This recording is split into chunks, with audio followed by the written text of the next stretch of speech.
El Señor esté con todos ustedes. Y con su espíritu. Lectura del Santo Evangelio según San Juan. Gloria a ti, Señor.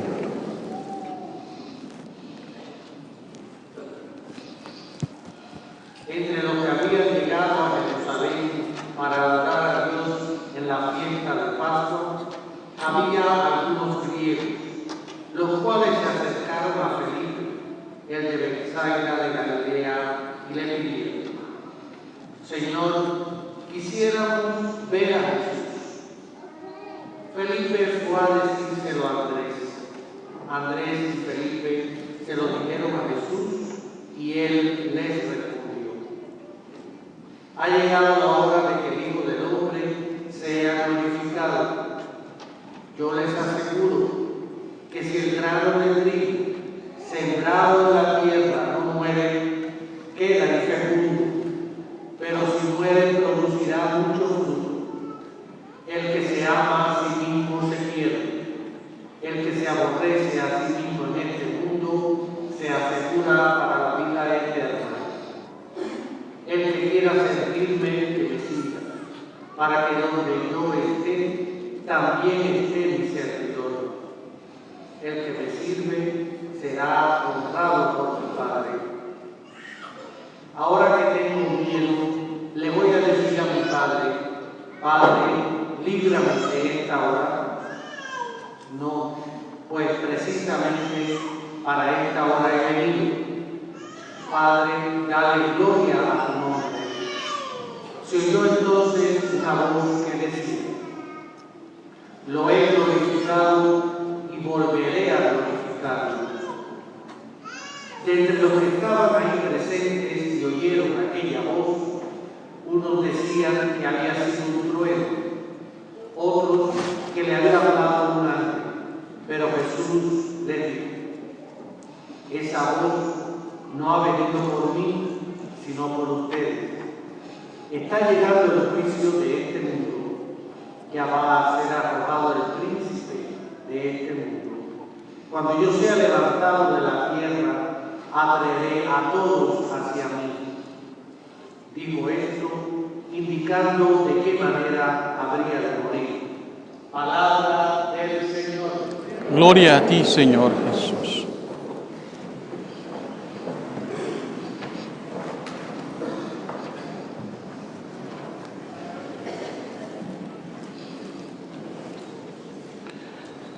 En la primera lectura que hemos escuchado, tomada del libro del profeta Jeremías, el Señor presenta su deseo de hacer una alianza con su pueblo, una nueva alianza. Y dice el texto: se acerca el tiempo, dice el Señor, en que haré con la casa de Israel y la casa de Judá una alianza nueva. No será como la que hice con los padres de ustedes, cuando los tomé de la mano para sacarlos de Egipto.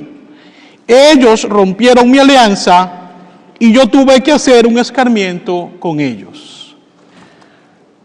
¿Cuál es el sentido de la alianza? ¿Qué es una alianza?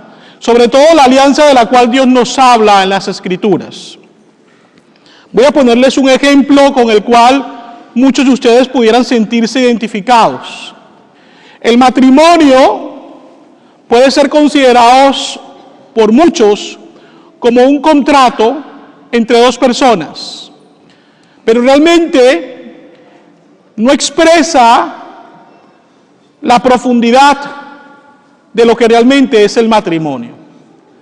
Un contrato es el intercambio de bienes y servicios, mientras que el matrimonio deja de ser un contrato para ser realmente una alianza. ¿Qué es la alianza entonces? Un gesto de sacrificio y de entrega generosa al otro, por medio del cual busco la felicidad del otro. En el matrimonio, ni el hombre ni la mujer pueden decir: tú me perteneces, sino que voluntariamente cada uno dice: yo me entrego a ti. Esto nos hace entender entonces, repito, la profundidad del mensaje. La alianza que Dios quiere hacer con nosotros es una alianza fundamentada en su amor. Dios nos dice, yo me entrego a ti porque te amo. Y ante esa entrega generosa de Dios, sobre todo evidenciada en el sacrificio de Jesús en la cruz, no podemos más que responderle de la misma manera. Y es decirle, yo, Señor, con mis virtudes y mis defectos, decido entregarme a ti por amor. Yo les aseguro que si muchas de las personas que han decidido vivir la vocación matrimonial tuvieran esto bien claro, se evitarían muchos dolores de cabezas innecesarios.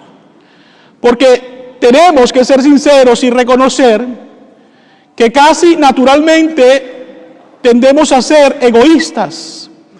Y en ocasiones es eso lo que perjudica la armonía matrimonial y familiar. Cuando yo dejo de entender que soy un regalo, un don para el otro, y comienzo a ver entonces que todo me pertenece.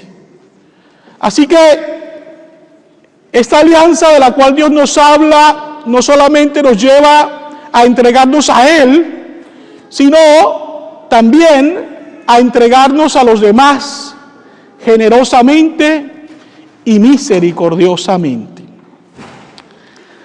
La segunda lectura, por su parte, está tomada de la carta a los Hebreos.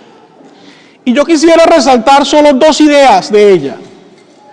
La primera es que Cristo en su vida mortal ofreció oraciones y súplicas con poderoso clamor y lágrimas a aquel que podía librarlo de la muerte, es decir, el Padre Eterno. Y mi pregunta es, ¿cómo nosotros podemos pretender vivir una vida espiritual que dé frutos si realmente no oramos? Fíjense que yo me encuentro en ocasiones, muy frecuentemente en el confesionario, con la triste realidad de que los pecados que cometemos con cierta frecuencia son producto de la falta de oración. No oramos lo suficiente. La oración genera en nosotros una gracia especial que nos ayuda a luchar contra el pecado, contra la tentación. Es por eso que Jesús nos invita a orar sin desfallecer. Y cuando hablo de oración, recuerden que no solamente me refiero a las oraciones ya conocidas por todos, como el Padre Nuestro, Aves Marías, Rosarios, Creo y todas las oraciones o novenas. Me refiero a este diálogo de amor, de confianza entre un hijo con un padre. Dios es nuestro papito y debemos aprender a orar también de este modo. No le estoy restando importancia a las oraciones que obviamente la Iglesia nos ha enseñado. Tenemos que saberlas, pero también debemos aprovechar partes del día para orar, para encomendarnos a Dios. Y no solamente pedir por nosotros, sino por tantas personas que lo necesitan. No podemos entonces, queridos hermanos y hermanas, repito, pretender vivir una vida llena de bendiciones cuando realmente no me alimento de la fuente que es Dios por medio de la oración. Pero además de esto, la carta a los Hebreos, al menos este pasaje, nos enseña algo muy interesante. Y es que Jesús, a pesar de ser el Hijo eterno del Padre, aprendió a obedecer padeciendo y llegando a su perfección. Dos cosas que no nos gusta asumir: obedecer y padecer. ¿Cuál es la frase típica que decimos cuando tenemos algún tipo de dificultad en nuestra vida? ¿Por qué yo, Señor? Deberíamos cambiar y decir, ¿por qué no yo? Es decir, ¿por qué pretendo estar exento de las dificultades si Jesús, siendo el Hijo eterno del Padre, también las pasó y las sufrió? Queridos hermanos y hermanas, la obediencia es clave para vivir una vida de fe próspera. Debemos obedecer a Dios y debemos obedecer a las personas que Dios pone en el camino para enseñarnos virtudes cristianas, para enseñarnos a ser fieles a Dios. Muchas veces pareciera ser que somos rebeldes sin causa. En el seminario, por ejemplo, al menos durante mis años de formación, los superiores casi a diario nos insistían en la importancia de aprender a obedecer. Eso no es solamente cuestión de enseñárselo a los niños. No son los niños y los adolescentes o los jóvenes los únicos que deben ser obedientes. Todos debemos serlo ante un Dios que nos ama y que quiere nuestra vida eterna, y por eso nos exige. Y en cuanto a los padecimientos de la vida, repito, cada vez que sintamos que es injusto lo que vivimos, miremos la cruz y allí encontraremos respuestas. Si hay alguien inocente plenamente de toda culpa, es Jesús. Y sin embargo, Él no se queja de lo que le toca asumir, porque su corazón está centrado en el amor que nos tiene y en el bien que generará ese sacrificio de amor por nosotros. Aprendamos pues de Jesús, que es nuestro Dios y Maestro. Por último, llegamos al Evangelio de San Juan. Yo quisiera al menos resaltar 3 ideas de este pasaje. Primero, vemos que Jesús ya ha entrado triunfante en Jerusalén. El próximo domingo vamos a celebrar precisamente Domingo de Ramos. Y es cuando la iglesia lee este pasaje en el cual Jesús entra glorioso en Jerusalén y todos lo reconocen como el Mesías prometido. Pues bueno, el pasaje de hoy es posterior a ese momento. Estaban muchas personas venidas desde diferentes lugares por motivo de la Pascua, y entre los presentes habían algunos griegos, quienes ya habían escuchado de Jesús, pero no habían podido verle. Y por eso, sintiendo cierta curiosidad, le piden a Felipe: queremos ver a Jesús.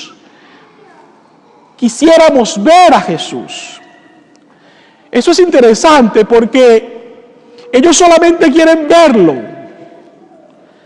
Y fíjense que hay otro pasaje bíblico que nos presenta a un hombre que también quiso ver a Jesús, Zaqueo. Y como no podía, porque era muy bajo de estatura y la gente no lo dejaba ver porque era una gran multitud, Zaqueo se subió en un árbol. Y fíjense que él se conformaba solo con ver a Jesús, pero se ganó un boleto VIP, porque al pasar en medio de la multitud, Jesús lo vio y le dijo: Zaqueo, baja, hoy quiero quedarme en tu casa. Entonces, esto nos da a nosotros una gran lección. Es cierto que muchas veces nuestro pecado nos hace sentir vergüenza y nos da pena mirar a Dios a los ojos. Nos da pena pedirle y suplicarle. Pero no debemos dejar que esa tentación nos aleje de Dios. Si vamos a Dios es porque necesitamos de Él. Son los enfermos los que necesitan del médico, dice Jesús. Entonces, pidámosle a Dios, nos dé la gracia de pedirle al Señor ese don. Querer verle, querer mirarlo, querer contemplarlo. Dios se encargará del resto. Después de que tú te dispongas a ver al Señor, Él te dará a ti también un pase VIP para que puedas no solamente verlo, sino hacerse su amigo. Eso es lo que Dios quiere. Ahora bien, después de que Jesús se da cuenta de que estos hombres quieren verlo, Él habla sobre que su hora ha llegado, la hora para que el Hijo sea glorificado. Y luego agrega una frase bien interesante y que pudiera ser difícil de comprender. Dice: yo les aseguro que si el grano de trigo sembrado en la tierra no muere, queda infecundo, pero si muere, producirá mucho fruto. Jesús está hablando de su crucifixión, que sería dentro de pocos días. Si el grano de trigo sembrado en la tierra no muere, queda infecundo. Debe morir para producir fruto. Y luego dice: el que se ama a sí mismo se pierde. El que se aborrece a sí mismo en este mundo se asegura la vida eterna. ¿Cómo podemos entender esto? Bueno, el Señor me inspira a que yo hoy les comparta brevemente sobre la vida de una santa del siglo pasado, Santa Jana Beretta Molla. Nació en el año 1922 y murió a los 39 años en el año 1962. Ella era médico pediatra, era madre de 3 hijos y en el momento de su muerte estaba embarazada de su 4º hijo. Ella le diagnosticaron cáncer y uno de los métodos que los médicos le aconsejaron para salvarle de la enfermedad y de la muerte era el aborto terapéutico, para poder así extirparle el fibroma y salvar su vida. Y ella, que era consciente de la importancia no solo de su vida, sino de la vida del bebé que llevaba en su vientre, optó por rechazar esa oferta, sabiendo que eventualmente, cuando su bebé naciera, ella iba a morir, producto de la enfermedad. Y así fue. Por eso la Iglesia la reconoce como un modelo de sacrificio generoso, porque el amor de un padre, el amor de una madre, es lo más parecido al amor de Dios, también el amor de los abuelos, para que los abuelos no se molesten conmigo. Pero es cierto, esta mujer entendió cuál era su propósito en la vida. Ella, como semilla, cayó en tierra y murió, pero dio vida. Es bueno recalcar también que ella era la 7ª hija de 13 hermanos. Por eso la Iglesia la ve como un modelo pro vida por excelencia.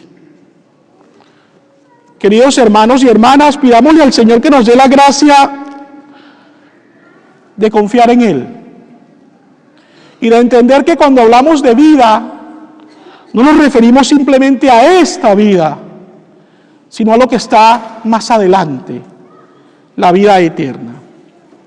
Y por último, hay algo que me consuela a mí mucho de este pasaje del Evangelio, y es cuando Jesús dice: ahora que tengo miedo, le voy a decir a mi Padre: Padre, líbrame de esta hora.